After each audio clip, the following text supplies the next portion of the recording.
The Star Wars universe has evolved over many years. Some films and TV shows were good, some not so good. Are there signs Star Wars is a dying franchise? Star Wars created a movement that was hard to beat for such a long time. But are things starting to change? Does Star Wars need to stop releasing content to keep the same level of interest? Keep watching to find out the top 10 reasons why Star Wars is a dying franchise. First up, number 10, the sequel trilogy. The fans could have better loved the sequel trilogy. Star Wars has such a passionate fan base that it will be hard to please everyone. The trilogy had enjoyable moments, but it lacked the punch it needed. Fans were thrilled when they found out that they were continuing the story. They even brought back its main cast, Carrie Fisher, Harrison Ford, and Mark Hamill. But the films looked rushed, so it didn't look like they planned the story properly between each film. Unfortunately, the movies lacked the cohesiveness it desperately needed for the follow-up to the original. The movie also did not have the same director, so each director was forced to put their stamp on the film. This made the films jarring. The Last Jedi was hit and miss with the fans, so when The Force Awakens came around, J.J. Abrams was back to the franchise and worked on The Rise of Skywalker. Even though the films did well and made a lot of money, they didn't resonate well with the audience and proved how important it was to have a proper storyline flow. Should more time have been spent working on the story? Next up, number 9, they changed how the films were released. Initially, the Lucasfilm Company showcased a big announcement of all the Star Wars movies that would be released beyond 2020. Some of these films were Rogue Squadron and the planned Rian Johnson trilogy. There was even talk of a film from Kevin Feige, but Disney intervened and they decided to halt the release of these films following the sequel trilogy. There are, of course, films that are currently still in the development phase and not ready to be released. There is a rumor that Disney stepped in and asked Kathleen Kennedy to stop announcing the film releases too early. Unfortunately, the last few years have not been kind to the franchise, and it does not provide the same storytelling as it once did. And now, number 8.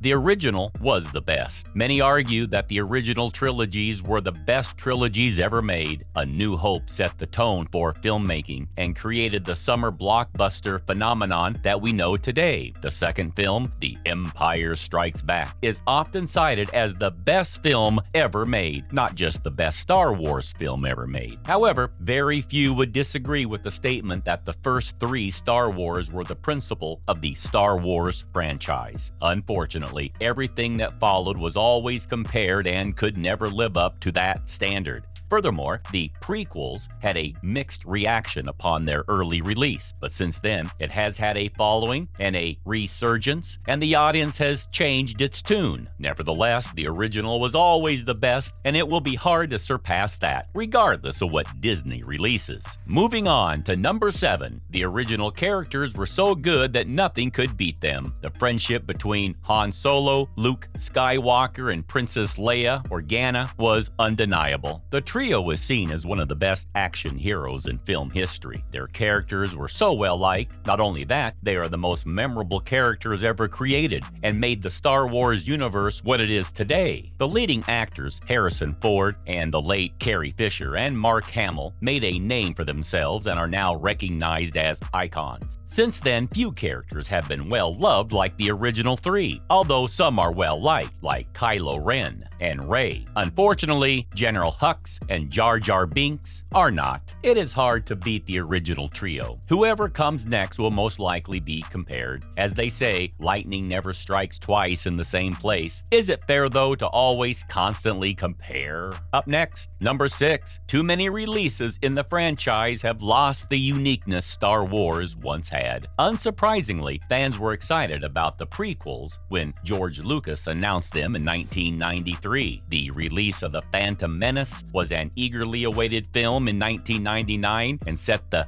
benchmark for the pre-release craze. Again, when The Force Awakens in 2015, it broke records and made $2.7 billion at the box office. There have been many releases of TV shows and movies likely that are now streaming on Disney+.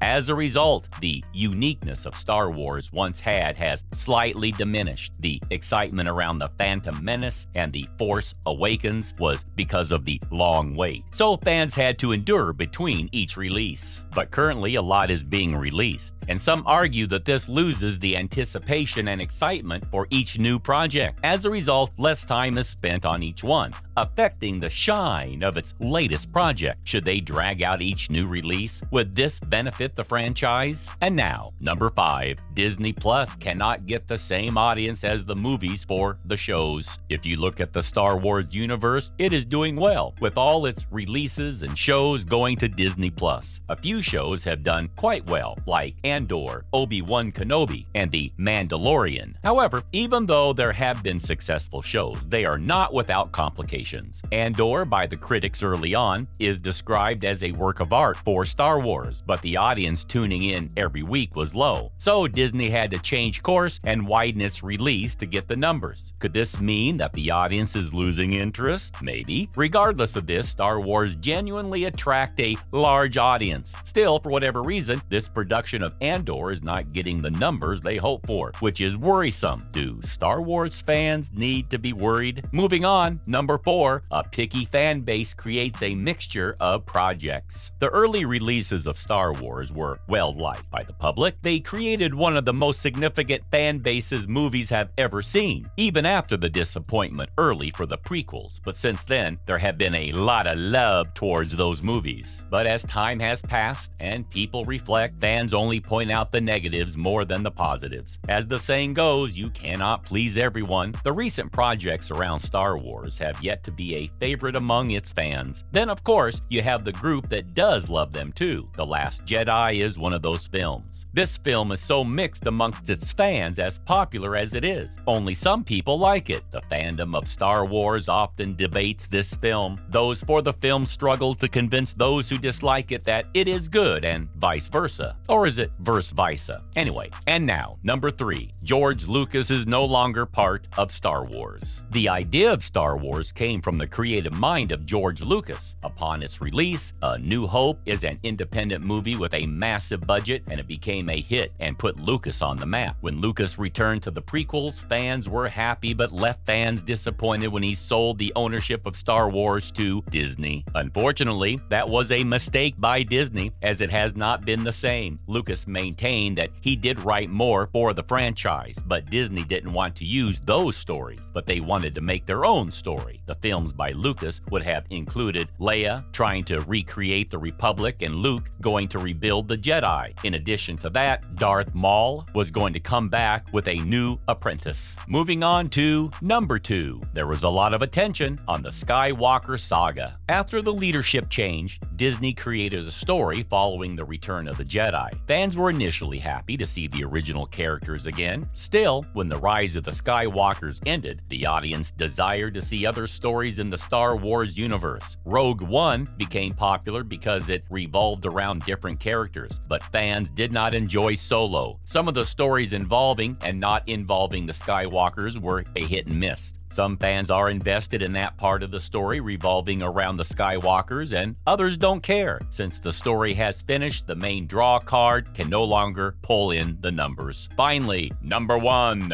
Competing with many other franchises is complex. The franchises are plenty in the new era of movie making. For a long time, Star Wars was the only one that created its universe, which made them so famous. As a result of that, others have followed suit. Now there are so many other franchises, most notably Marvel taking the reins. Tom Cruise has gone on the bandwagon and made his franchise with Mission Impossible. Whether that was his intention, it has worked, as he is up to number 11. The DC Universe has often tried but not succeeded, but with the new leadership, who knows? Even Batman has had its franchise a few times now too. Considering how popular superhero movies are these days, it has become such a draw card for many audience goers. The uniqueness that Star Wars once had has become the new norm and has lots of shine because of it. Not necessarily the fault of Star Wars. Production companies just copied what they did. And it is just how things have changed. And seeing how well it did for Lucasfilm, everyone wanted their piece of it. Now, some have surpassed the Star Wars universe. Only time will tell if Star Wars can return to its glory days. It does have some new stories coming up that seem to have fans excited. So, who knows? People seem to be enthusiastic about the upcoming show about the Sith.